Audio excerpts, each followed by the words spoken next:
enisaocyanao jeso malalo tsatrizao fotona mamizao ianaranay antongotsao izahay izay mpianatrao koambitenenare jeso malalo izahay iaino tsaranao ka irote niavy aminao itoetsabetsakao amponaya koambitenenare jeso malalo izahay iaino tsaranao ka irote niavy aminao itoetsabetsakao amponaya irote niavy aminao itoetsabetsakao amponaya.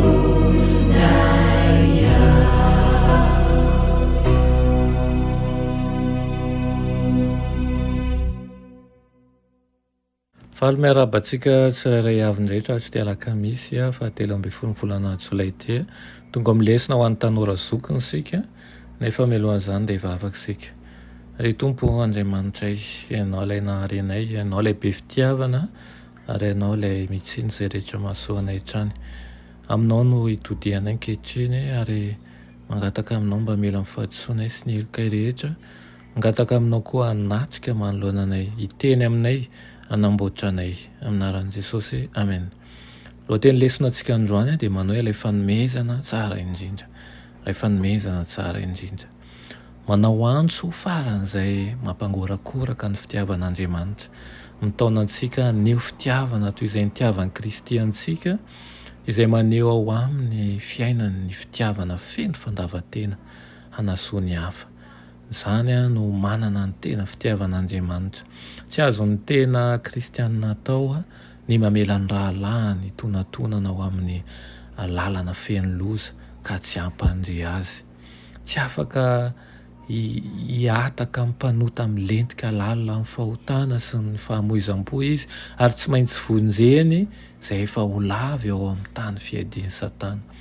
Tsy afaka hitarika ny hafa eo amin'ny loharaninaina izay tsy mbola nanandrana naoviana ny fitiavana mamy sy feno fangorahana nananan'i Kristy.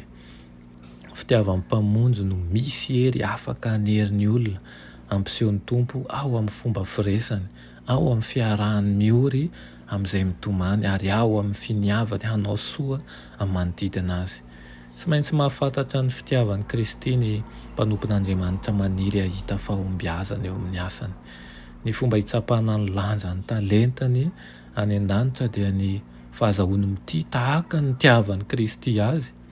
Aoka tsy ho tia amin'ny teny na amin'ny lela isika, hoy ny apôstôly, fa amin'ny asa sy amin'ny marina. Tratra ny ahafatanterahany toetra rehefa tsapan'ny kristianina lalandava, ny faniriana nampy ny hafa, ny faniriana ny soa azy ihany koa. Ny herin'ny fitiavana miboiboika avy amin'ny fanahiny io no handraisany ny hanitry ny fiainana ny miaina ka azahoan'Andriamanitra mitahy ny asany. Ny fanomezana tsara indrindra azontsika raisina avy amin'ny raintsika any an-danitra dia ny fitiavana ambony asehontsika aminy sy ny fitiavana feno fandavatena ataontsika amin'ny hafa. Tsy fihetseham-po vetivety izany fitiavana izany fa fitsipika mitoetra sy iainana avy amin'Andriamanitra. Tsy afaka hitsira ao amin'ny fo tsy voaova izany. Ao amin'ny fo no hanjakan'i Kristy, ao amin'ny fo ihany koa nahitana azy. Isika tia ozy satria izy efa tiantsika taloha, dia io fitsipika io izay mifeno toetran'izay navaozan'ny fahasoavan'Andriamanitra. Manova ny toetra izany, mifeno fihetseham-po izany ary manome famendrehana ny kristianina. Rehefa tehirizinao ao amin'ny fanahy izany dia manome hamamiana ny fiainana sy mampielihery manadio. Ny riko indrindra aminao dia mba hitombo fitia aminao ary hitombo fitia ho an'ny hafa ianao, hitombo fitia an'Andriamanitra ary koa hiasa ao aminao tokoa ny fanahy masina mba hatsapahantsika fa ireny namantsika ve ireny dia tsy tiantsika ny oveny ahita azy overy fa raha mbola misy ny azontsika atao hanampiana azy hiverina ao ambala dia hanao an'izany tokoa isika. Iray masina tsara indrindra mbola velom-pisaorana anao zay ny amin'izany ny lesona nomenao anainio izany.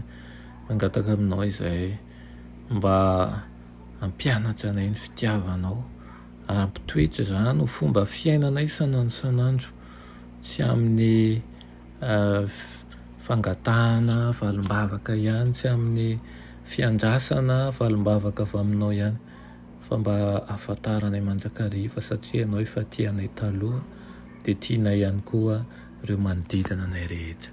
Amin'ny anaran'i Jesosy, amen.